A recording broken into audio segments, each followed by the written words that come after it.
Hello. Welcome to another episode of Ancient Office Hours by the Ozymandias Project. Trireme Transit is now boarding for all new and returning passengers. Now departing, present ponderings. Next stop is Ancient Office Hours at a library lost in the sands of time. Hey everyone, and welcome to episode 26 of Ancient Office Hours. I was finally able to sit down with my friend Megan Lewis, an Assyriologist who, together with her also Assyriologist husband, Dr. Josh Bowen, started the YouTube channel Digital Hammurabi. Digital Hammurabi is a public outreach and digital humanities initiative whose goal is to provide the general public with reliable, accurate information about the ancient Near East. This past winter, I'd originally reached out to Megan about collaborating on future projects and ended up being invited to do an interview with Megan for Digital Hammurabi's YouTube channel. I then immediately invited Megan to join me on the podcast. I'm really happy we were able to have her join me because at the time of this recording, Megan was still heavily pregnant with her beautiful twins, Nora and Jasper, and having her sit for a long period of time would grow quite uncomfortable. So I got to pick her brain about what an Assyriologist studies, why leaving a PhD program shouldn't be seen as a failure, her work co-creating Digital Hammurabi with Josh, and what academics can do if they don't want to be in academia. I was so excited to finally have an Assyriologist appear on the show because it's a small field that rarely gets talked about outside of academia. I hope you all enjoy learning about this fascinating field, and I'll speak to y'all soon. Thank you so much for joining me this morning. I was really looking forward to this one because you are my first Assyriologist. Woo! Everyone Yay. needs an Seriologist in their life. Everyone does. This is a I'm fact glad that I can learned. fill that role for you. Thank you. Really, though. You know, it's funny because every museum I go to, well, ancient museum, they have like an Assyriology collection. Do you know how like terrible it is going to a museum and then just being like, oh, well, this looks nice and I love this so much and I wish I knew, but I have no concept of what this is. And then being like, I want that one friend I can just text a picture of this and be like, what is this? Yeah. It looks fantastic, but like it also looks kind of like a chicken walked across a piece of clay. But it must mean something. Yes. So it's actually weird how many like really small museums have at least one or two things in cuneiform, and you're like, how on earth did how did you get this? Where is this from? This is fascinating. Yeah, well, that, and then, you know, I love friends with weird talents, so I can probably count on one hand how many friends I have who I can just shove up against the glass and be like, this weird ancient language that looks like chicken scratch, you can read it. Tell me about it. Yeah, because I wish I knew, but, you know, I love cuneiform tablets. I think they're some of the prettiest things in the world. I cannot read them. God bless anyone who can, because this is gorgeous. Well-written cuneiform is just fantastic. I love it. Well, with that leads perfectly into, for the people who are not really aware of what Assyriology is, if you are going to write Assyriology for Dummies, what is the field of Assyriology? Like, what ancient civs does it actually encompass, and time period? So, you know, they say, okay, it starts here and it ends here. And is it all of Babylonia and Sumer and Assyria proper? Because the field itself is just called Assyriology. So I know a lot of people who kind of make the mistake of assuming it's just the Assyrians. Just Assyrians, yeah. So Assyriology is the study of the cultures and languages of Mesopotamia, which is the area between the Tigris and Euphrates rivers, which are mostly in Iraq, that kind of extend up into Syria. And properly speaking, Assyriology is quite bound to cuneiform. So it encompasses the beginning of cuneiform writing all the way through to the end, which means that Assyriologists will cover a vast amount of ground, because the writing system is used by several different empires, and then it's used by people who are ruled by different empires. So even though Alexander the Great didn't use cuneiform himself, like, he conquered areas that kind of did. So Assyriologists who work in like the late cuneiform period will cover Hellenistic materials. if it happens in Mesopotamia, we like it, basically. So yeah, so 3200 roughly is agreed to be the beginning through to the 1st century AD. And it involves primarily Assyria, which is the area in the north, and Babylonia, which is the area in the south. Their interactions, their wars and people conquering each other. But it does also cover things like Ugarit, the city of Ugarit. They used cuneiform. I said there's Old Persian cuneiform as well. So you do get people working on kind of Persian culture and how that interacts with Mesopotamia, all that kind of stuff. So we're looking at the ones you're probably familiar with, like the Neo-Assyrian Empire. So Ashurbanipal, he had the really famous library that is mostly housed in the British Museum right now. If you've seen the big Lamassu, the big kind of bull men with massive wings, that's Mesopotamia, that's Neo-Assyrian period. The Neo-Babylonian period that turns up in the Bible quite regularly. Or am I getting those confused? See, this is why I shouldn't talk about the later periods, because it isn't what I do. The Neo-Assyrians turn up in the Bible, and then the Neo-Babylonians also turn up in the Bible. So both of them are biblical. It's fine. But the reason the field is called Seriology is actually because of the Bible, because you see the Assyrians constantly kind of coming up as the biblical enemies. So when people discovered a writing system used by these Assyrians and discovered that actually it carries down into the south and it's used way before the Assyrians are actually Assyrians, everything is Assyriology, which does make it a little confusing, because the dialect of cuneiform that I used to read a lot was Old Babylonian.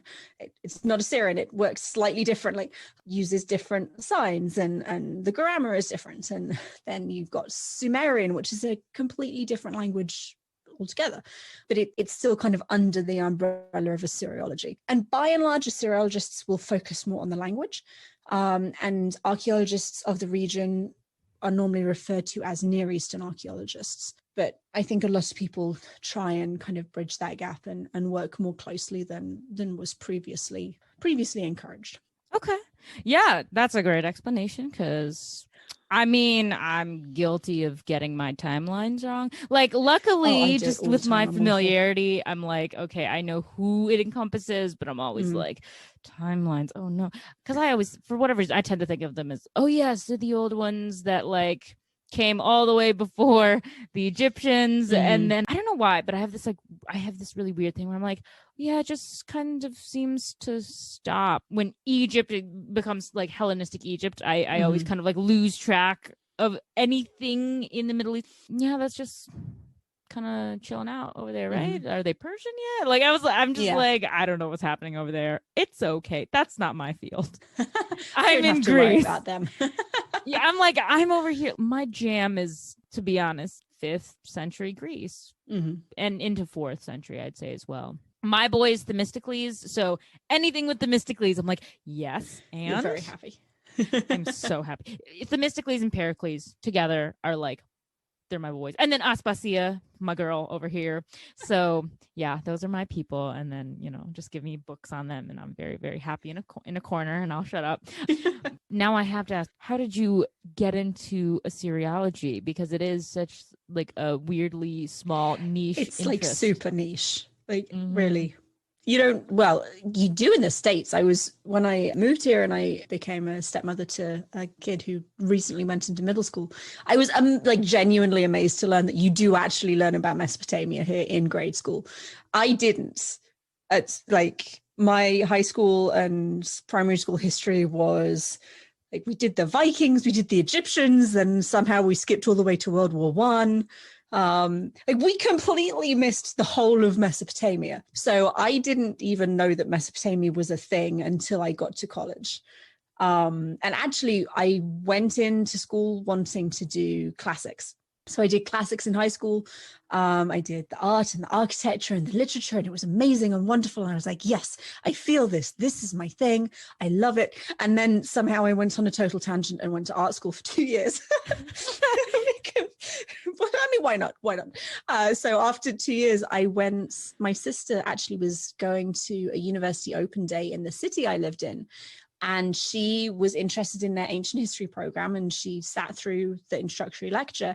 And I came with her because I hadn't seen my sister for ages. So sure, we'll meet up, we'll have some lunch. I'll wander around this beautiful old campus with you. I'll sit and listen to some people talk about things.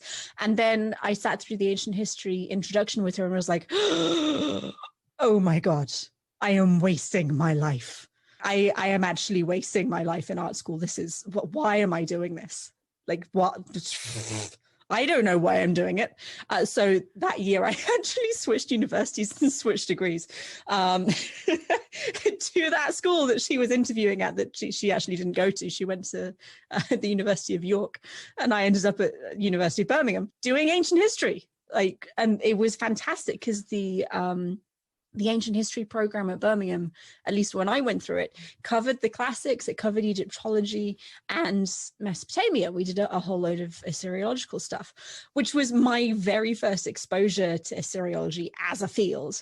And it was really interesting. And I was still kind of like, I like this, but classics is, my heart is with the classics because I had this great experience in high school and I really love the literature, and it's just like the mythology is amazing, and let's just go with that, I think. And then when I came to do my undergraduate thesis, my thesis advisor was an Assyriologist called Dr. Alistair Livingstone, who very sadly we lost to COVID at the beginning of this year. But he was amazing. He was just the most humorous, the most engaging professor I have ever had, who genuinely had a passion for both the subject and his students, which can be really, really rare. And I was sitting talking to him and I said, look, I really want to do my thesis on classical mythology.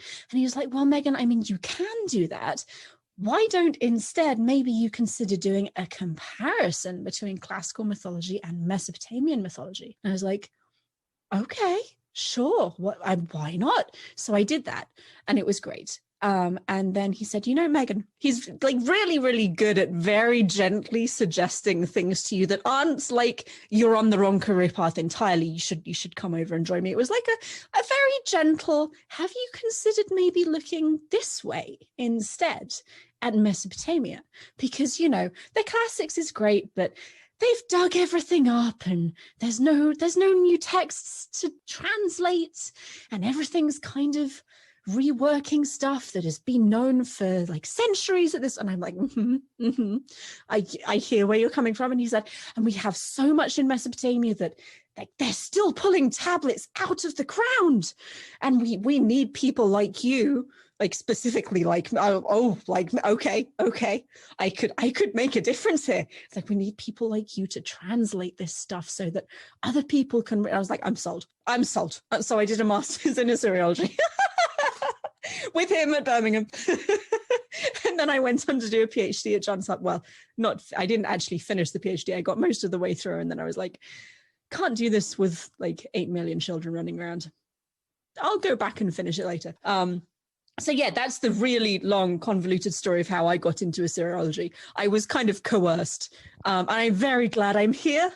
It's fantastic. It's worked out beautifully. But no, I was going to be a classicist. Well, I will say, one, that very wonderful, slow burn of classics is fine. But there's so many people. I totally understand that. Also, that makes me a little sad because I'm like, yeah, I know. I kind of felt that way, but we didn't have any other options. But also, like you, I was like, no, this is my jam. This is my stuff. I got this. That's just ignoring the fact that when I was in 6th grade, we did do our ancient Egypt, Mesopotamia, and Greece units, which was like a life-changing experience. And I always say, that is the year, that is the time and the age where I was like, I'm going to be an Egyptologist if it's the last thing I do. Yep.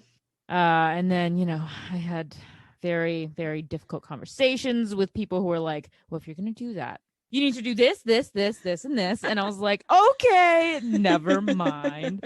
So I was just like, who has time to learn all these languages? And then I was like, oh God, you need the same thing for classics. Well, okay, sure. Is there a path without them?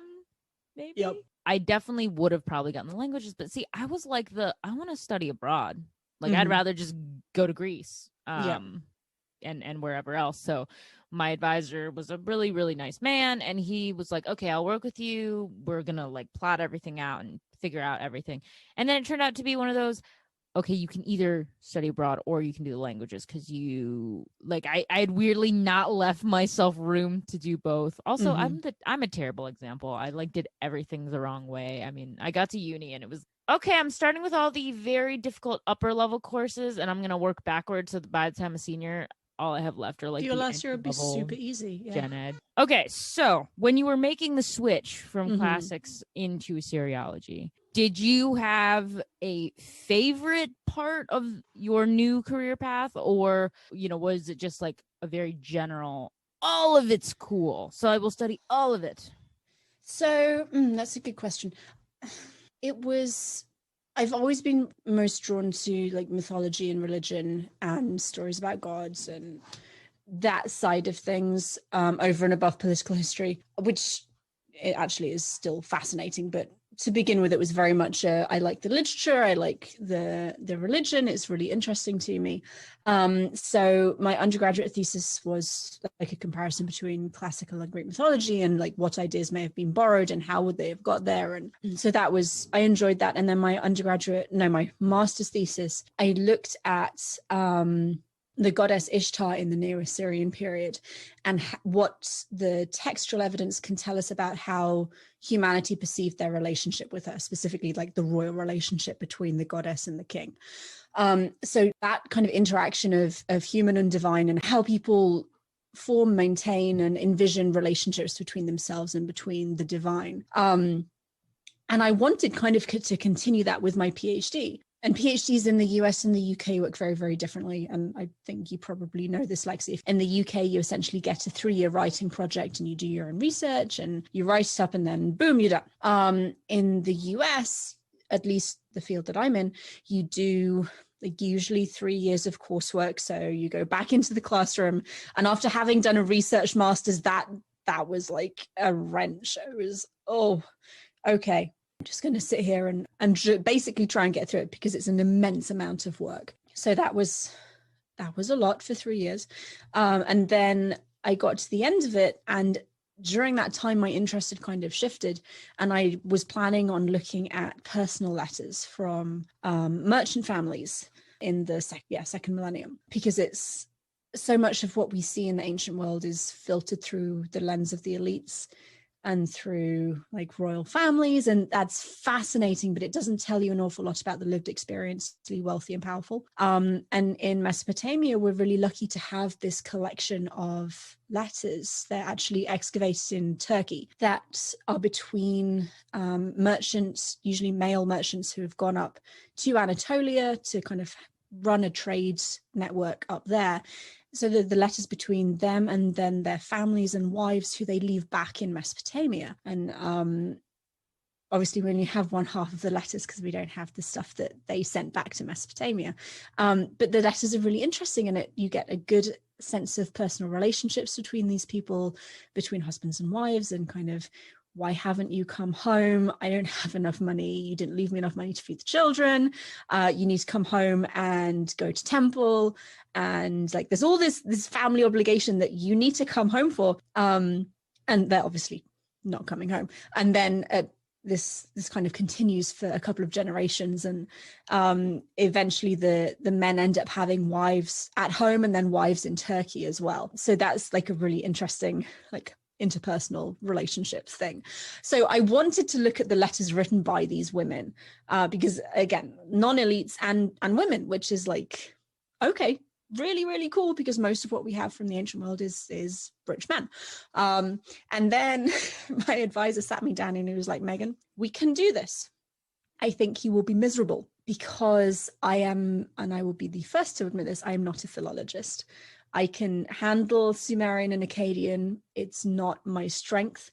And to do this dissertation properly, I'd have to sit down and make a translation of all the letters. And like he'd want me obviously to go through and make sure I knew exactly what the grammar was doing and what this word is like doing, representing in the sentence, and be able to explain it so I can fully articulate the meaning behind the letters. And he said, like, we can do this. I don't think you'll be happy doing it. And he was right. I would not have been happy doing it. So I ended up looking instead at royal inscriptions, which is obviously the absolute opposite of everything I've just told you. Is really awesome, because they're written like on the behalf of rich elite men. But what I was trying to do with those, instead of just kind of looking at the propaganda side, which is the obvious way to work with royal inscriptions, because they're not writing history. Let's say that they are writing what the king would like you to know about him, which in and of itself is very interesting for conceptions of kingship and monarchy and that kind of thing.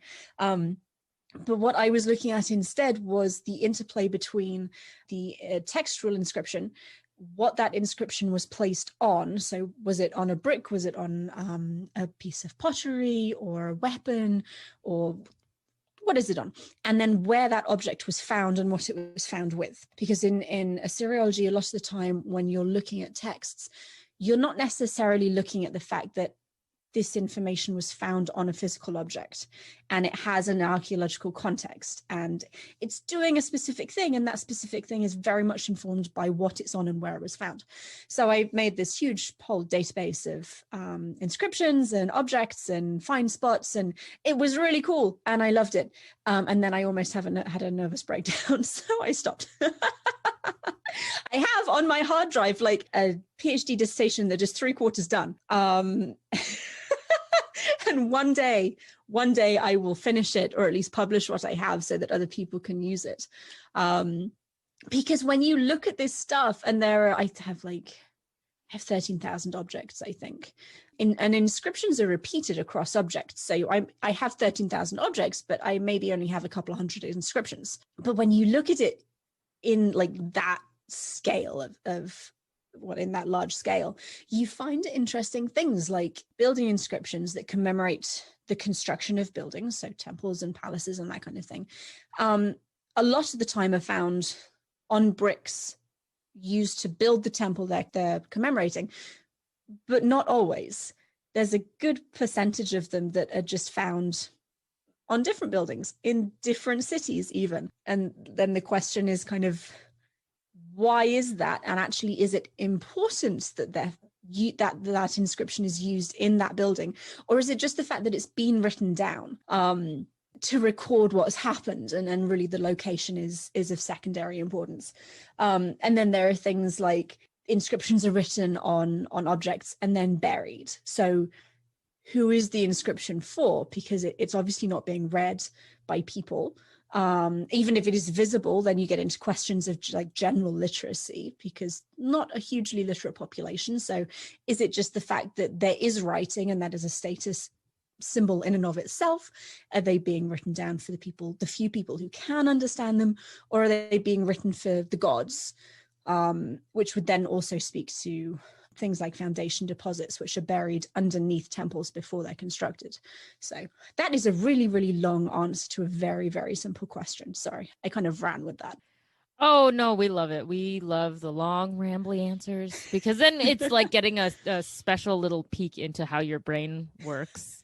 And I'm just so fascinated by scholars of the ancient world's brains. So, there's nothing, nothing like it. But that all sounds really, really cool, because, I can't tell what's what. So when going into museums, I'm like, this could be a royal inscription. This could be a random merchant tablet. This could be, I have no idea what this is, but it looks nice. Yeah.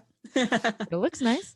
Okay, so leaving a PhD program must not be easy, especially when you're so close to having it done. No, so I think there's a lot of like misconceptions out there, as you probably know as a scholar yourself, but there's so many people out there who say, I want to go and I want to do this, and this is what I have to do. And if I don't do this, I feel like I've failed somehow. I failed myself, my parents. I don't know who people out there to think about that. But I do definitely know people who I don't personally think they're cut out to do PhDs, but they're saying like, I want to do it. So, you know, having that sort of real life experience, can you talk a little bit about what it was actually like in a PhD program, in a program of the ancient studies where, you know, it's not the same as classics or Egyptology, but you need ancient material, and all the stuff that goes into it is probably pretty similar.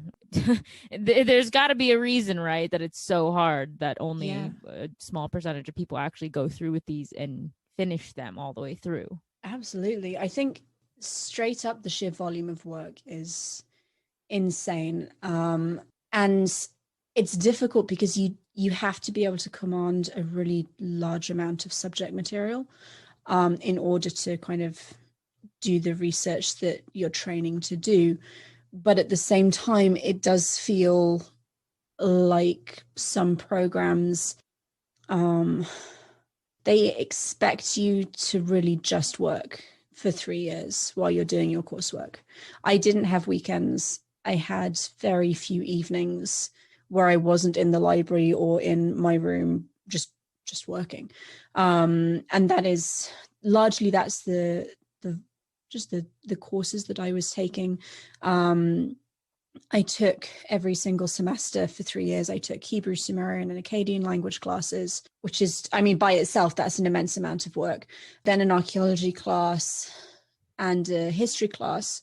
So I did Mesopotamian archaeology, and then we did either Egyptian history, Mesopotamian history, or Syro-Palestinian history, depending on what year of the program you were in, which is really necessary because these regions are so interconnected and their history is so interconnected that really, if you're trying to understand one, you need to have at least a basic understanding of what's going on in the other places as well. So those are just like the basic courses that I had to take. And on top of that, you have, what are you interested in? What are you planning on writing on? Is there a class being offered that semester that is relevant to you, that you should take for your own like edification and experience? And even if you audit that class and you're not expecting to receive a grade afterwards, you still need to do the reading to keep up with what's going on in discussions. So that's like an extra step. And then Assyriology requires knowledge of how to read French and German. So most PhD programs will have you take a reading exam. And when you take that varies, but generally you have to take them by the end of your third year before they let you then pass your comprehensive, or take your comprehensive exams and hopefully pass them. And then once you've taken these exams, which are, for me, it was like essentially a week of day-long exams. And they're not fun. They're not fun. I think my husband has a PhD and we went to the same institution, and his Sumerian exam, I think he stayed in the library until like 2 a.m. or something crazy like that, just making sure he'd finished everything. They don't let you do that anymore. They have a specific cutoff time. They're like, okay, you work from this time to this time, and then you go home and you sleep. So that was an interesting experience. And then once you've done that, you're kind of put into your thesis research. And that's how the semesters look. But then during the summer, you're required, you're encouraged, strongly encouraged, to do things like go on archaeological digs, because again, what we're working with is the product of archaeology, and understanding how that process works and where these things come from is really, really important. So you're encouraged to go on archaeological digs, or to apply to research fellowships, to work with material culture, or to complete side projects or help professors with their projects. So like the work doesn't actually stop until your comps. And then you're like, okay, I've passed. I'm going to take a month to like remember how to breathe and sleep, because I don't feel like I've slept for 3 years. And then after that, you're kind of into researching for your thesis, which is it, for me, and I think for a lot of other people, this is what you've been waiting for, because you get to choose your direction, you get to choose what you're looking into and from what angle you're looking into, and maybe look at what theory you're going to use. And this is like the academic nuts and bolts that I love. So that was definitely the best time for me. The personal problem that I had was that 2 years, maybe a year in to my thesis, actually, no, it wasn't even a year, and it was maybe 6 months. my husband's got custody of his 2 young children. So we couldn't live in the city with them because we're both graduate students. We have no money. We can't afford a place big enough for all of us. So we moved out of the city to live close to his family and essentially rent a house from his dad, which was a godsend because we wouldn't have been able to afford to live otherwise. So yeah, he got custody of his girls, and he'd graduated by this point recently, and he was working full time because it's a thing you have to do in the real world. You have to, work. So he's working full time. I am working full time on my dissertation, which I'm doing from home. And I'm also now suddenly a stay-at-home mum for a 2.5-year-old, and she would have been 8, and an 8-year-old at that point, which meant that I didn't really have any time to work because there's a 2.5-year-old at home all day. So that slowed things down considerably. And then I had my son a year or so later. So then I have actually, it was more than a year later. So then my youngest daughter is in school, and now I have a baby at home, which is amazing. And I love it. And I really enjoy being a parent. But I still have this dissertation to finish. And we have no childcare. My family is across an ocean. His family are all very busy people. We can't afford daycare. So I'm like, oh my God, how do people who are parents complete PhD programs? And I was trying really hard to get as much done as I could when he was sleeping and after bedtime when everyone else was in bed. And it kind of got to the point where I realized that I was miserable and that the work I was doing, it felt like this weight around my neck. It didn't feel like the happy, interesting thing that kind of gave me life that it was before. So I made the very, very difficult decision to actually say, I actually can't do this. I am only human. And if I keep doing this, if I keep trying to do full-time parenting and full-time PhD student, something will break and it will be me. And I don't want that to happen. So I talked this over with Josh, my husband, and then we went to bed, and then I woke up the next morning and I felt like so light. I felt like I could breathe again. And I emailed my advisors and I said, like, I need to come in and talk to you. And just so you're not horribly shocked, here is where the conversation is going to go. And I went in that week and I talked to both of them, and they were fantastic. They were very supportive. The professor who'd been my advisor through the whole PhD essentially said, and this is something I'd say to other people when I hear that they're thinking about leaving, he said, don't let yourself be held hostage to a decision you made 7 years ago. It's like a decade of my life. You are a different person. You have different dreams and aspirations. And the decision you made then may not be the correct decision for you now, which felt very, very true. And he said, don't think of it as a failure. Just getting to this point is a huge achievement. You've gained all of this knowledge. You've accomplished all of these things, and they are worth doing in and of themselves without then getting the PhD attached to that. And the university was very helpful. They said I had the option of taking a 2-year leave of absence. And I essentially said that's really kind of you, and I definitely appreciate that, but I'm not done having babies yet. I want more kids. So by the time I am looking at coming back, I'm going to be in the exact same position. I will have another young child at home, and I won't have the time to dedicate to this that I really need to. So I ended up just saying, thank you. It's been a great experience. I really appreciate everything. I am stopping here. So I came out of it with another master's degree. And one day, maybe I'll go and do a PhD when the children are all grown and in school. And if I do, great. And if I don't, you know what? That's okay. Because something that has been made very clear to me through my work with my YouTube channel and the nonprofit that I run, my worth to the field does not depend on me having a PhD. I feel like I've achieved more through public outreach and through public scholarship without a PhD than I would have achieved through finishing the PhD, getting an adjuncting job, going tenure track if I could. I've been of more use. I've found more value in the work I'm doing now than I think I would have found as a traditional academic. Yeah, you made the heart-wrenching decision to leave your PhD program, which which I can only imagine would be very difficult, because that is a significant amount of time and energy that you sunk your life into, thinking that you were going to do this thing just so you could have the shiny piece of paper that says, I'm very smart. I promise. Look, someone else thinks it too.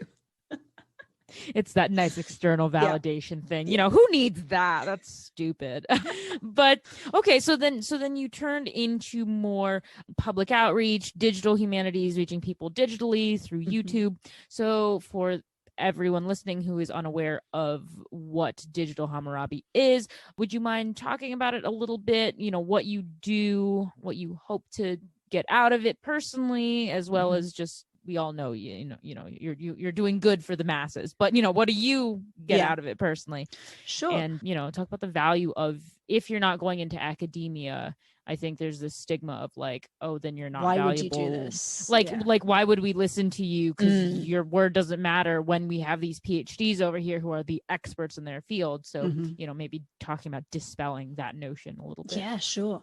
So we started Digital Hammurabi as a YouTube channel actually right after my husband graduated and right after we moved out of Baltimore. And he had gone on another YouTube channel to do an interview on, like, I think it was the flood narrative. He was doing an interview about the floods and like, was it a real event that was then kind of transformed into a literary motif, or was it just literature? And so he had a great time talking about that. And people in the comments section were saying, this is really interesting stuff. Does this guy have his own YouTube channel? And I was sitting there thinking, okay, we should do this. Why not? We should do this. So as he was still doing his interview, actually, I told him, Josh, we're starting a YouTube channel now. And he go, oh, okay. Because he hasn't been able to stay like officially in the field. He doesn't teach. We can't move. Obviously, we have joint custody with his wife, or his ex-wife, sorry. So she lives just down the road from us, and we get on super well. It's really nice. But we can't move. We can't take the girls away from their mother. So we're kind of stuck in rural Southern Maryland, which isn't like great for teaching opportunities. It's not like we can just stay here and build stellar teaching careers. So he's gone into working for the government, which is something that actually a lot of PhDs do when they finish and they decide, actually, I don't want to go the academia route because it's too disruptive for my family, or I just don't feel like moving to Helsinki for a year. I'd love to move to Helsinki for a year. I think that would be super cool. So he was working. He didn't have a chance really to use his PhD. And if you've done something for that long, generally speaking, it's part of you and you love it. And even after like the post-traumatic stress of doing a PhD, you're like, I miss this and I want to use it. And I think it's interesting. And I think maybe other people will think it's interesting. And something that we both individually noted is that classics has a really good big presence in like communal thought, and Egypt is similar. Everyone knows about the pyramids. Everyone knows about the pharaohs. Fewer people know about like ziggurats and exactly what cuneiform is, and about the amazing like literature and archaeology that there is for the region. So we thought, okay, we'll just publicize as much as we can, and maybe someone will be interested. So that was nearly 3 years ago. And we have nearly 24,000 subscribers on YouTube, which is not amazing, but you know, for a really niche section of history, is pretty damn good. So things have slowed down with COVID because we have obviously children at home doing schoolwork. I can't have someone come in and watch my little one while I'm trying to do video editing or write video scripts. So things are still going, but they're a little slower, and I'm kind of itching to get back to it and get back to like reading things and sharing what I've read and saying, look at this, it's so cool. Did you know that this exists? So yeah, we have the YouTube channel. At the moment, what we mainly do is similar to what you do, Lexie. We interview academics, usually Mesopotamian specialists. We do some Egypt and biblical stuff as well, and just talk to them about what they do and why they do it, and kind of explain it to me like I don't have any idea what you're talking about. So that's a lot of fun. And honestly, I think I learn probably as much as anyone else, because once you get into this specialization, like I can talk about royal inscriptions for a decent amount of time. I can't tell you anything really about Mesopotamian science. So this Saturday, we've got someone coming on to talk about astronomy and astrology, and it's going to be fascinating because I don't really know an awful lot about that. So yes, we do interviews and we do language classes. We have a Sumerian language series, which is, I think, the most popular series on the whole channel. And then in conjunction with that, we do, or at least when we have time, we put out kind of popular level books. We self-publish them, and we have a Sumerian grammar, like an introduction made for people who have no understanding of ancient languages, because a lot of what is or was available before that is reference grammars, which are super useful if you're translating through a text and you come across a verbal form that you don't understand. You go to the reference grammar, you look it up, and you're like, oh, that's what that is. Great, now I know. If you're just dipping your toes in Sumerian, that's really unhelpful because you don't actually know enough to use them. So Josh and I jointly wrote one, and that's very, very popular. And he does a lot of like biblical kind of explanation work. Like one of his other books is Did the Old Testament Endorse Slavery? Which to me is an obvious, of course it did, but lots of people argue very strongly against it. So he kind of goes through the evidence that is often presented as kind of like what does this actually say? How does this fit into the ancient Near Eastern historical context? How do the laws in the Bible relate to Mesopotamian slave laws? And just kind of looking at it more holistically to try and give people accessible information. I think that's probably the bulk of what we do, is making as much as we can accessible, because a lot of Mesopotamia is trapped, not necessarily trapped, but contained in books that are expensive or not written for the beginner, or just you just don't know that they exist. So we know that they exist because we went through grad school. So we're going to go and find them, we're going to read them, and then we're going to tell you what they say. So that's a very long rambling answer to what we do on Digital Hammurabi. And in conjunction with that, I also run a small nonprofit called Humans Against Poor Scholarships, which started out as a summer scholarship fund for PhD students working on the ancient Near East. And we're just about to wrap up our third year of applications. And then once the applications are all in, I interview all the applicants live on YouTube, which is not intimidating at all. And they do super well. And it's amazing. And hearing like all of the research that is just being done is fascinating. But they tell us about their research, and our audience can ask them questions. And then everybody who donates to HAPS, who donates to the charity, gets to essentially vote for the research they most want to see funded. So then like the top, I think this year we've got enough to fund 4 students. So we give $2,000 to 4 students based on the votes they receive. So it's kind of like The Voice or something, but with academics, which I think is inherently cooler.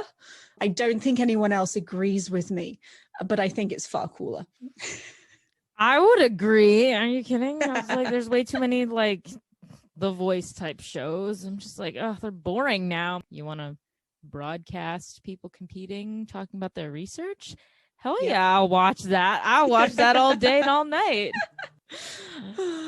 But okay, first thing I'll say is the fact that you have that many followers for such a niche topic that most people doesn't even know exists is actually quite impressive. Because thank you. I was just like, how many people? I don't know how many people on the internet are randomly gonna go and pay attention to old dead people and royal inscriptions and other things. And then when I see, I'm like, oh, there's quite a crowd for this. The surprising amount of people will do that. Yeah. Like people are hungry for this, which is awesome to see.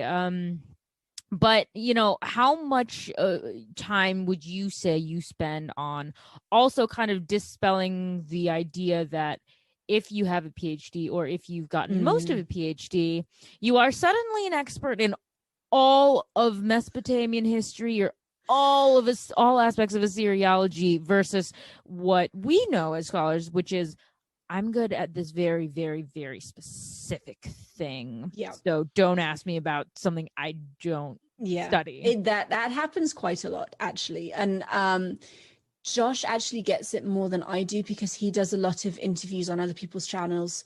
And he'll very regularly get questions that are completely out of anything he's researched recently. So his PhD thesis was on the liturgical, unorthographic Emissal liturgical texts from the city of Kish. Emersal is like a subsection of Sumerian. It is like the more obscure area of an already obscure language and an already obscure field. An orthographic Emersal is Emersal that isn't even written properly. I say properly. It's not written conventionally. Let's be nice about it. And from this one particular city. So if you want to know about liturgy and Emersal, he is your guy. He will talk to you about it for a long time. And he did a lot of research into like Mesopotamian school practices. And so within that dissertation, he can talk about that. That is what he would consider himself a specialist in. Since graduating, he's also done a lot of personal research into various aspects of the Hebrew Bible. He has a master's degree in biblical studies, so it's not like completely left wing. And actually, we both minored in Hebrew Bible at grad school, so he's a special. I think I would consider him a specialist in that also. But people kind of hear that and assume it means specialist in the whole of Sumerian and the whole of Hebrew, which is an awful lot. And then if he's talking about Hebrew and the Hebrew Bible, people will then assume, oh, well, the Bible, all of the Bible, which is again less so. He does have training in New Testament studies, but it's from a while ago, and unless he's sat down and really looked through journals and researched something, he's not going to feel comfortable talking about it. And like I can talk about literature, I can talk about royal inscriptions, I can talk about the history, like very generally and broad strokes. I can't talk to you about economics. So if you ask me about Mesopotamian economics, I'm like, I don't know. I can find you someone who does, most likely, but I can't answer your question. And it's kind of a running joke, both on the channel and on the channels where Josh is a regular guest, that we are both very comfortable saying, I'm really sorry, like that's not my field, essentially. I don't know. I can give you my general impression as an historian, as an Assyriologist, this is what I think, but I don't have any evidence to back that up. And I have not researched this particular topic. So you should not take what I'm saying as the gospel truth. And generally speaking, people are very, very receptive to that, which is nice. They do understand that because of how our educations have worked, we can't talk off the cuff about, like, I couldn't talk to you about the Neo-Babylonian Empire, except to say that there was one. And like roughly the time period it was in and the rough geographical area. That's all I'm going to do. I can't talk to you about the political history. I can't talk to you really about anything that happened or like who the kings were, because it's far too late in history for me, which is a very weird thing to say. Ask me about the third millennium. I'm good for the third, most of the second millennium. Anything after that, I know it happened. And I can point you in the right direction to find answers for you, but I can't answer anything in detail.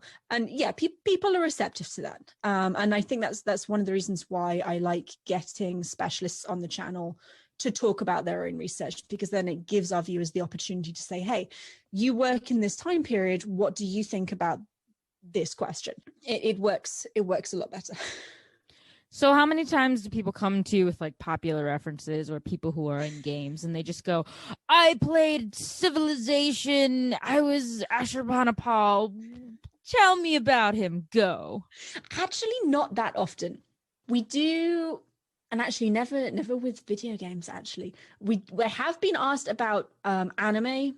There's an anime series that has Gilgamesh in that I keep meaning to watch and then never find the time to do it. And someone has asked me what I thought about it, and I'm like, I haven't watched it. I would probably enjoy it very much because I like anime and I like Gilgamesh, and I mean, you put them together, wonderful. Why wouldn't I enjoy that? But I'm very busy. I don't have time to just sit down and watch several seasons of an anime to give you my vague impression about what I think. We occasionally get people fact checking or asking us to fact check, especially on Twitter. We've just had Easter, so this is super relevant. There's a meme that goes around every single Easter that tells you with a lot of authority, actually. And I think this stems from a Scientific American article that was not written by an Assyriologist. But it tells you very confidently that actually the celebration of Easter is directly associated with the goddess Ishtar, who is a Mesopotamian deity, and that her symbols are the rabbit and the egg, and none of this is true. So you see things like that and you think that I don't think that's quite correct. I'm going to go and do some research to make sure I am right. And then I corrected the meme, and now I see my correction popping up around Twitter every Easter. So for those who are listening, Easter has nothing to do with Ishtar. I've been reliably informed that it's actually related to a Germanic fertility goddess, but no, definitely not Ishtar. There might be very, very tangentially some threads that kind of carried through Mesopotamia into Greece and then was influencing Christianity, but it's not a strong connection. Okay. I learned something new. I'm always learning something new, so it's great. So I learned another new thing today. Now I have to ask, because you've done it now. You've mentioned you like anime. So oh no. For people listening who watch or love the Hayao Miyazaki films, not sure if you're aware, but Castle in the Sky, when going up there, the ancient writing is cuneiform. So do you ever have someone asking you about that? Like, can you translate it? Can you read this?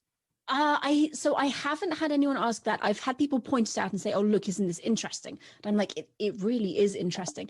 The problem is it's the wrong kind of cuneiform for me to read.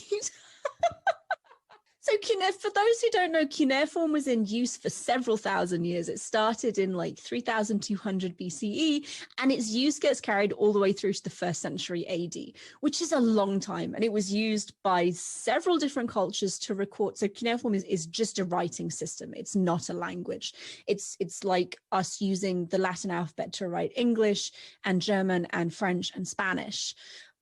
They're not all the same language. They use the same writing system. So cuneiform gets used by lots of different languages, lots of different cultures throughout like 3,000 years of history. So understandably, how it looks and how it's used changes substantially over that time period. And I'm probably wrong because I'm not looking at it. But I think the cuneiform used by Miyazaki it looks like it's Old Persian or Neo-Assyrian. It's a much, much later version of cuneiform than I'm used to reading, because I did a lot of kind of Old Babylonian or early dynastic, which is like 3000, 2000-ish BCE, which is a lot earlier. And yeah, so I suspect they just took the script and thought this is really cool and kind of imposed it into the cartoon, which I know is very sad. And it looks fantastic. But I strongly suspect it doesn't actually say anything. That's unfortunate. I will ask around though, and if I'm wrong, I'll let you know. Yes, please do, because not that, if it says something great, I just would find it fun to know if it says something, but not a big deal. But okay, so now that I've totally just asked that, we see a billion, because I love this so much that I want to come back to it. So we see a billion popular culture like representations of the ancient world. There's so many ancient Greece things, so many, even more Roman things, and a lot of Egyptian things. Why is it, do you think, that we don't see a lot of Mesopotamian, Assyrian things in popular culture? So I think part of that is it's a relatively new field. Like the study of Greece and Rome has been going for a good long time. Cuneiform was only deciphered officially in 1852, which is like obviously a few centuries ago now, but in the grand scheme of academia is not that long. So it makes us a new field. We're also very small, but we try really hard.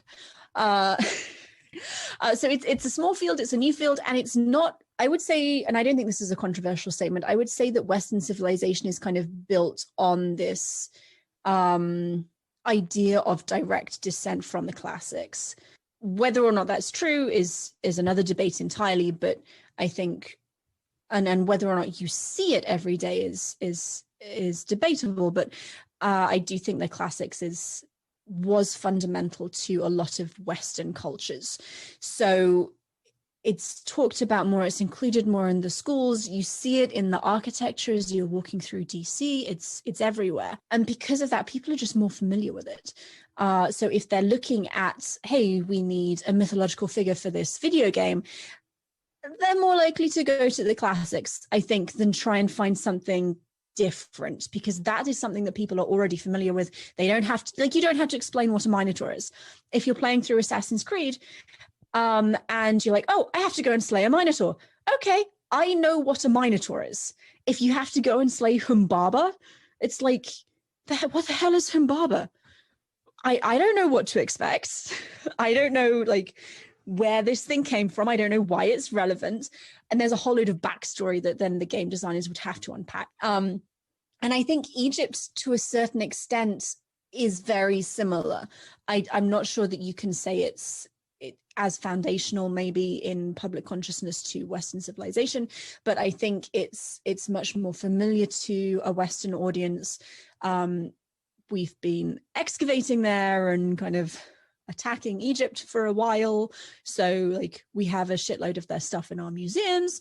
So it's again something that people are just more familiar with. You don't need to explain, oh, look, it's a sphinx. You don't need to say, now this is what a sphinx is and this is why it's here, and you have to answer these. Like, people already know that. So I think Mesopotamia requires a lot more work.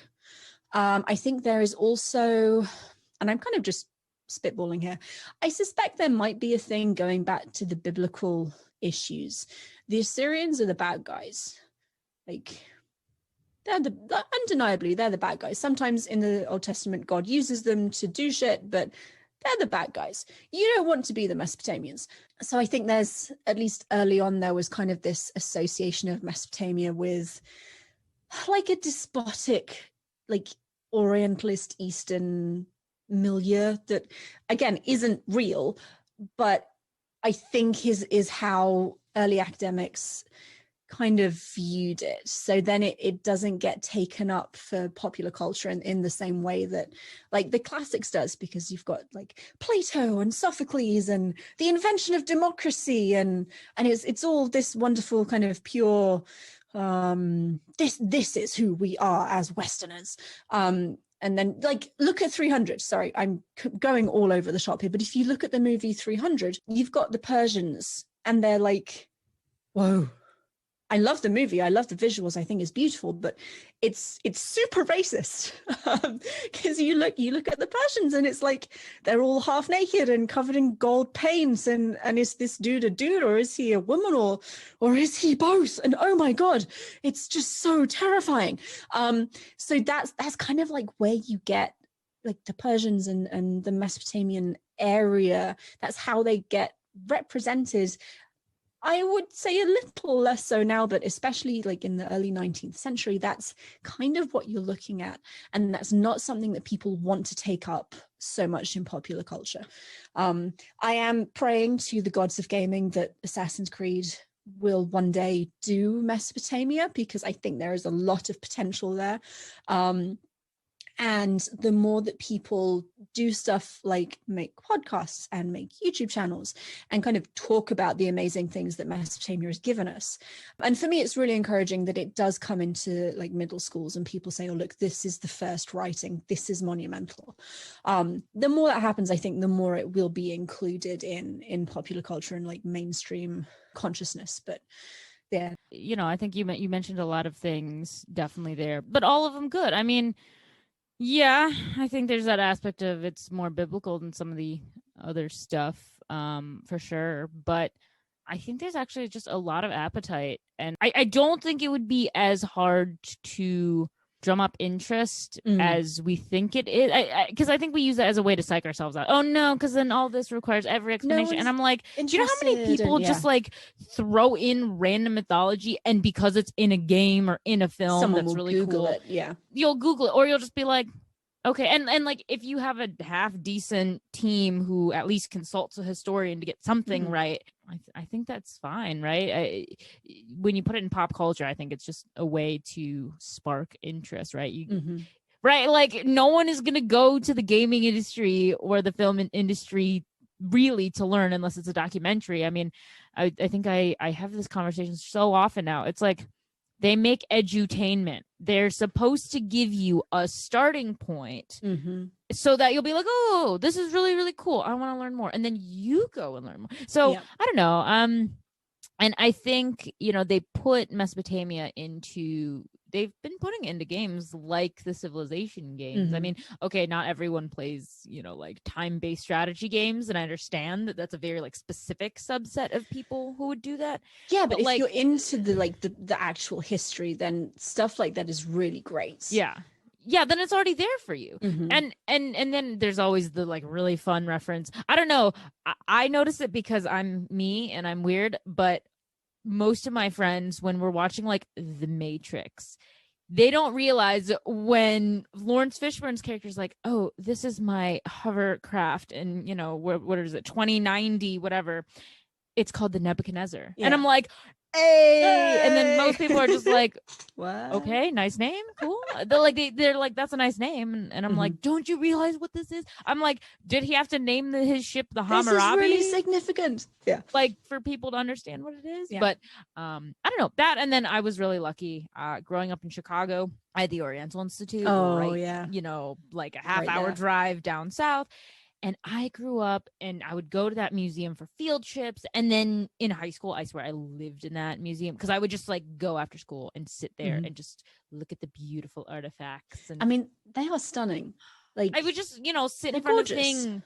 And then my friends would always get bored and abandon me because they'd be like, why do you want to stand in front of the Lamassu for 20 straight minutes and just stare at it? I'm like, do you not want to just stare? Have you not seen this thing?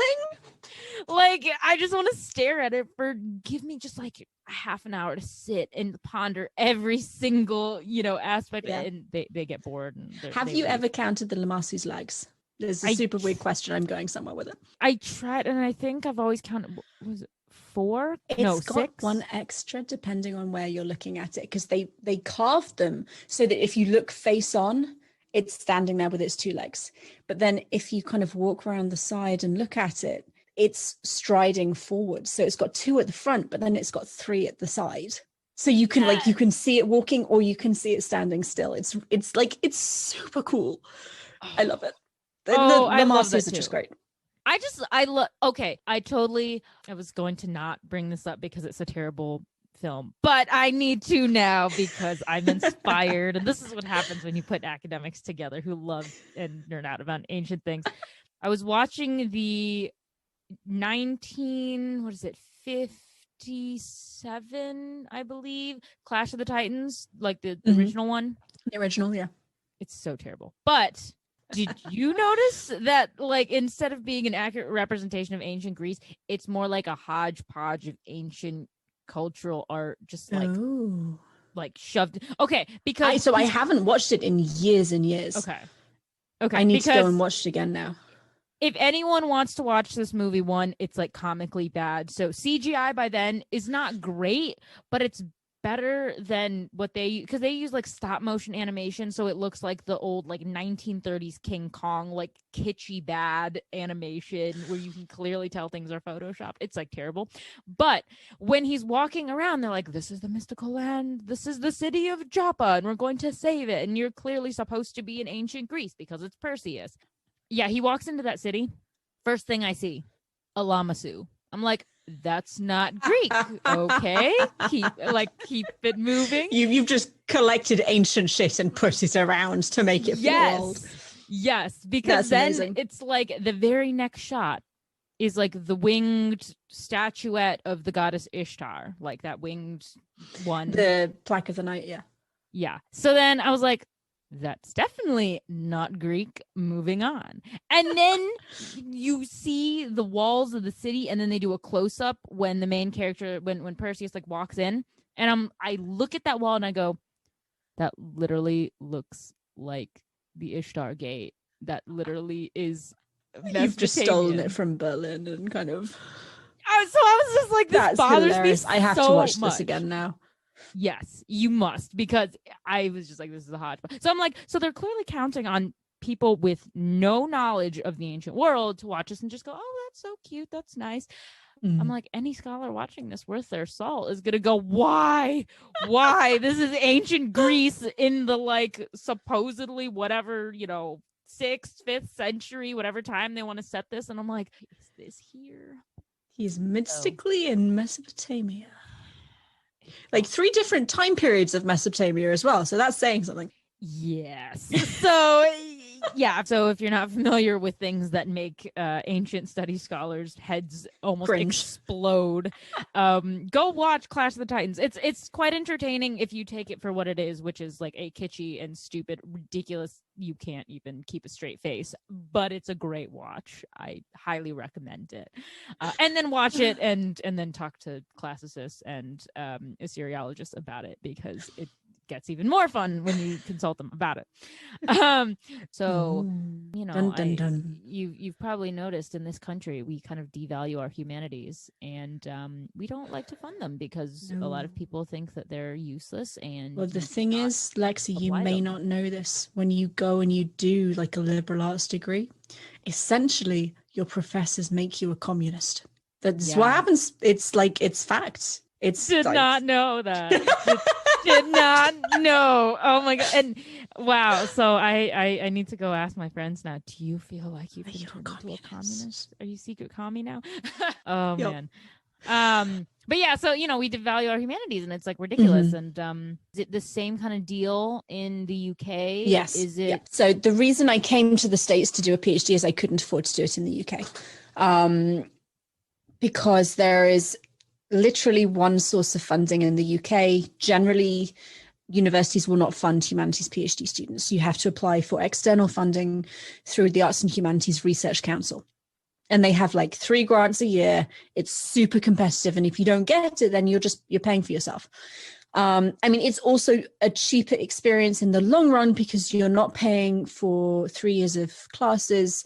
You're paying for your 3 years of writing. But I didn't have that cash to hand, so I couldn't do it.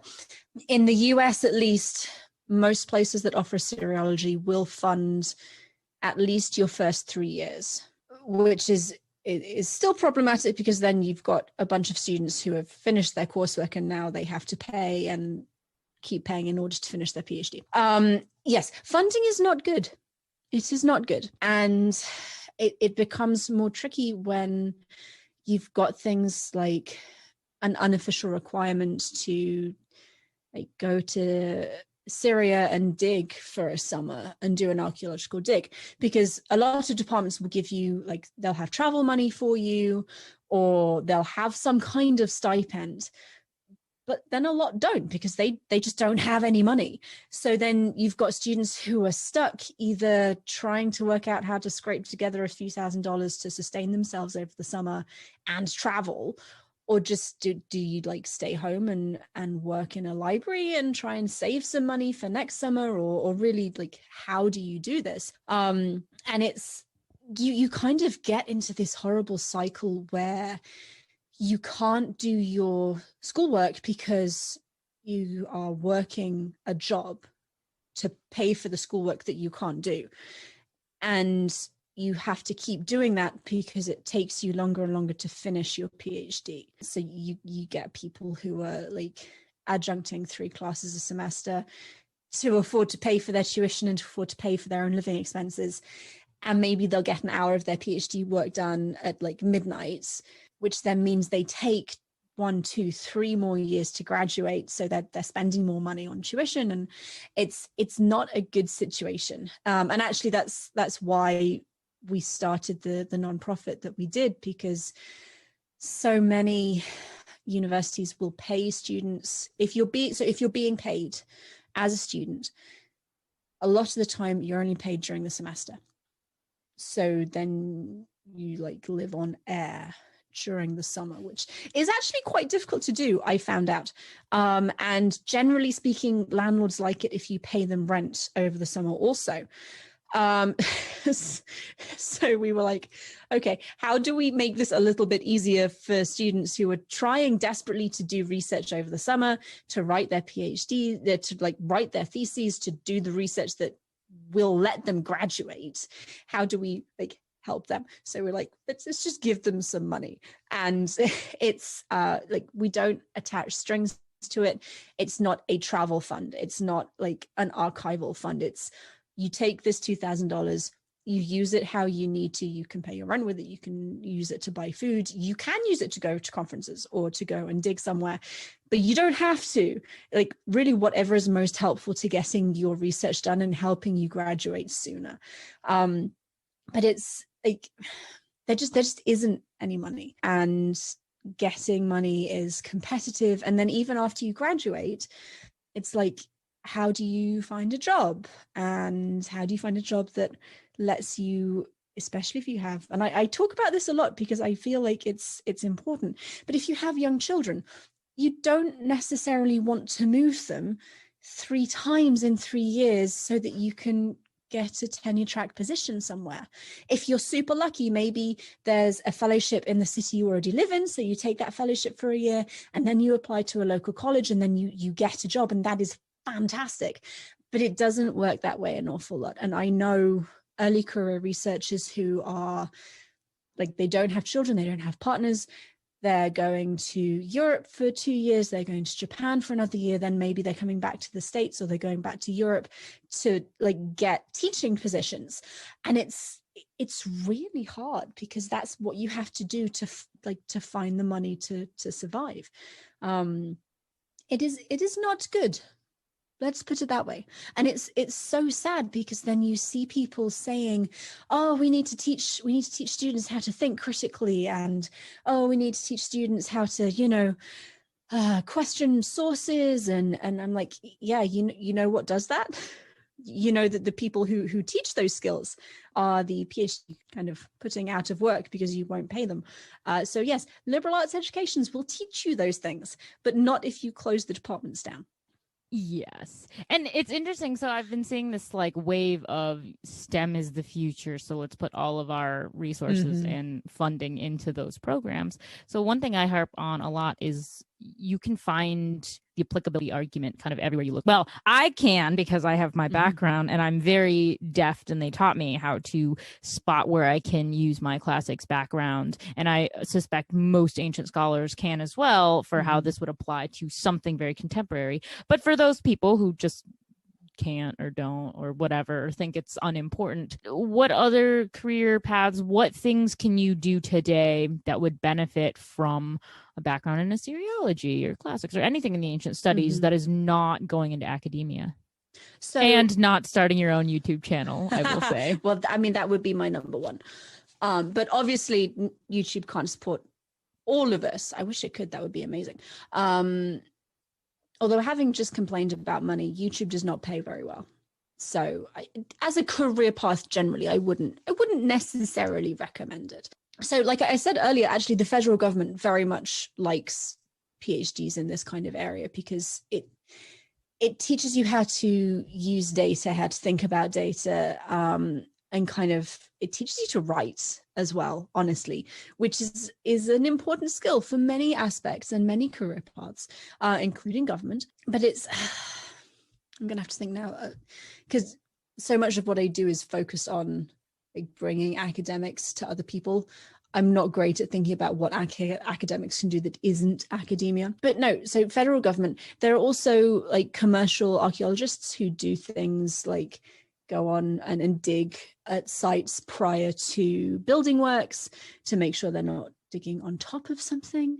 I think this is also like things like nonprofit work and journalism. I mean, obviously with journalism, you probably then have to recertify as a specific journalist, but it gives you a way of thinking about the world and like a really long view of a particular region.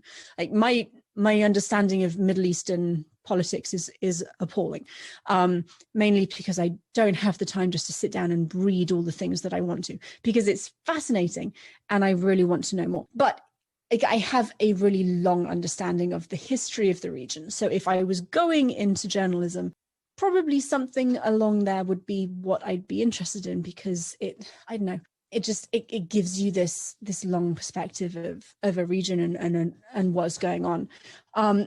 I think it would probably be very useful for politics, because it lets you think about lots of like interactions between people and between people groups, and how that changes, and you see things repeating. Like Mesopotamia, one of the things that they often tell you is that it's a history of expansion and contraction. And you do see that looking at the history. You get like these little city-states, and then they expand into like an empire, and then something happens, and then the empire falls apart, and then it's a lot of little city-states again, and then it's another empire.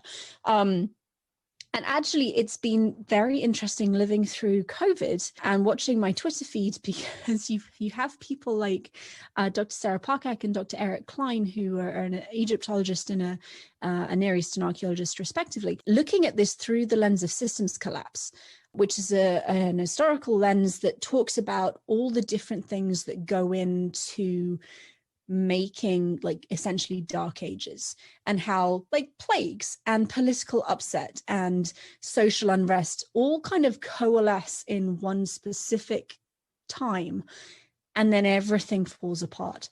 And actually a very good book for that is Eric Klein's 1177 BC. I think it's the year civilization collapsed, or something similar, but he's a very engaging writer. He's a lovely man as well.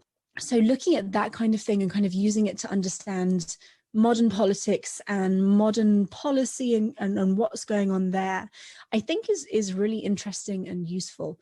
And one more before I forget, there's and she is an academic, so it's not like an extra academic field, but what she does is very interesting. Dr. Erin Thompson teaches the law of, I can't remember exactly, but she does like art history and law and the legality around looted objects and things like that. And her Twitter account is fascinating. If anyone is on Twitter, definitely look for her.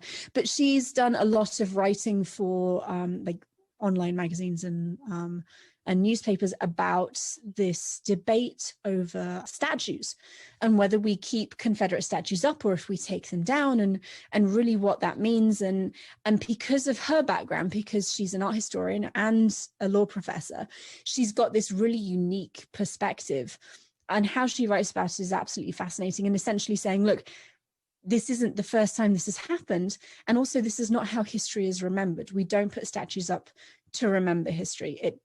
People think we do. Actually, we don't. How many times do you walk past a statue and just kind of completely ignore it's there? It doesn't matter if it's a statue of Columbus or if it's a statue of a kid holding a balloon. It's a statue, it's in a park. Okay, cool. But as a collective whole, what we choose to put up is actually really important. And it's less about remembering history and more about constructing a current identity for our society. And actually, if we want to construct a whole load of Civil War monuments commemorating the Confederates, then that's one very specific cultural identity than if a community decides we're going to have like 8 children with balloons just dotted about this park. I'm making the balloon thing up. I don't think well on my feet. But it's two very different social identities, and kind of understanding that, I think you need a humanities background to kind of think that way and to look at claims that people make and say, actually, I see where you're coming from. That seems very intuitive, but that's not right. And this is why it's not right. Yeah, couldn't have said it better myself. Those are usually, well, except for the last one, those are two that I regularly talk about. I mean, I joke honestly about being a walking cliche, right? I'm a classics major who went right into politics because that's my home. But at the end of each podcast, I ask each guest if they will read the Shelley version of Ozymandias. So if you could just read through it, and then it doesn't need to be the most erudite thing you've ever said, but this is more quick reaction to what you read. Does this what does this poem mean? What is it trying to tell us? Does it spark any sort of thinking? I don't know. Yeah. I will do my best. I met a traveler from an antique land who said, 2 vast and trunkless legs of stone stand in the desert. Near them on the sand, half sunk a shattered visage lies, whose frown and wrinkled lip and sneer of cold command Tell that its sculptor well those passions read, which yet survive, stamped on this lifeless thing. The hand that mocked them and the heart that fed, and on the pedestal these words appear. My name is Ozymandias, King of Kings. Look on my works, ye mighty, and despair. Nothing beside remains. Round the decay of that colossal wreck, boundless and bare, the lone and level sands stretch far away. And I'm going to say, I suspect this is an answer you get all the time, it doesn't really matter what you do because time is just going to erase it. So be nice, be kind, because if you're going to be a dick, no one's going to remember you anyway. But if you're nice and kind, your statue may survive. But more importantly, people will remember you for being nice and kind and not for having this dickish personality. Oh, that is probably the best summation, shortest, best summation of it. I love it because you've just encapsulated everything that could take quite a while to sum up in a pretty bow. But yeah, you got, this is why I love talking to ancient scholars, because you guys, you know right away the meaning of this poem.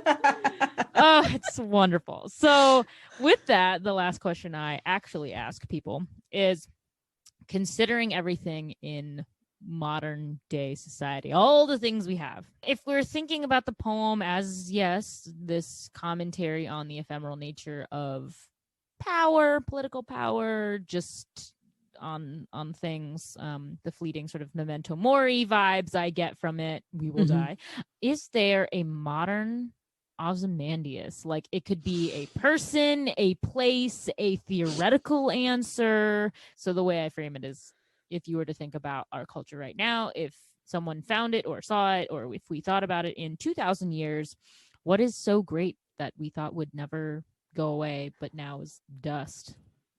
So I have two answers. I have one answer, which is, I mean, I don't think everyone thinks he's so great, but I think he thinks he's so great. And I think he will crumble into dust. And that is, sorry, more children. Yes. Trump. So yes, he's building this empire. It's political, it's business, it's financial, and eventually he will be crumbled. And I think, like, something that I've been thinking about recently is how long the empires that I study last, and then they're gone. And 2,000 years later, we're digging them up out of the mounds of Iraq. Like, I wish I could kind of hop into a time machine and go forward several thousand years and just see what North America looks like, and how, because logically I know that it's not going to stay, and it will fall, and something will rise up and take its place. And I can't quite conceive of the falling part, because it's my home, it's where I live. And I have no idea what comes next either. So I think, like, just all modern political entities are going to, I mean, maybe not explode, but they're going to be replaced by something else. So I guess those are my answers. Yeah, those are really good. Those are really great answers. So thank you once again for joining me. Thank you so much for having me. It was wonderful. I know, it's just such a pleasure to be able to sit down and speak with you, but also just, I love Assyriology on the side. My second jam. It's wonderful. I love it. And if anyone is interested in Seriology, I'm going to plug a book, which is from the British Museum. It's just called Cuneiform by Irving Finkel and Jonathan Taylor. And it's super small. It's like, I have a copy here. Let me see how many pages. 101 pages. So It's a nice short read. It's meant for people who know nothing about it. It will give you a really nice introduction into cuneiform and the world of Mesopotamia. So highly recommended. Oh, fantastic. And then where can people find you? Well, you can find me on YouTube, which is youtube.com/Digital Hammurabi. And we have all kinds of interesting things there. We also have a website. If you have like specific questions, you can submit a question through the contact form, and that is digitalhammurabi.com. And I'm on Twitter. And at the moment, I'm not talking so much about Seriology because that takes time and research. I'm mainly talking about how uncomfortable being pregnant is.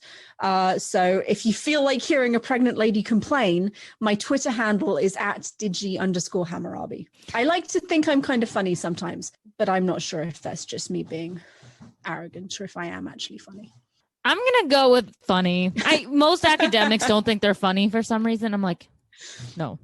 It's because if you put us in front of like a group of undergraduates, we all freeze. It's like, yeah. What do I do? What do I say to teenagers? I'm awful at talking to teenagers. It's like, it's not. Well, I'll say you'll get experience. Hopefully you'll get better because you're going to have teenagers. I've got a couple, so. But yes, thanks again though for joining me. No, my pleasure. Thank you so much. Trireme Transit is now departing ancient office hours. Next stop is present ponderings. I met a traveler from an antique land who said, 2 vast and trunkless legs of stone stand in the desert. Near them on the sand, half sunk a shattered visage lies, whose frown and wrinkled lip and sneer of cold command tell that its sculptor well those passions read, which yet survive, stamped on these lifeless things. The hand that mocked them, and the heart that fed. And on the pedestal these words appear. My name is Ozymandias, King of Kings. Look on my works, ye mighty, and despair. Nothing beside remains. Round the decay of that colossal wreck, boundless and bare, the lone and level sands stretch far away.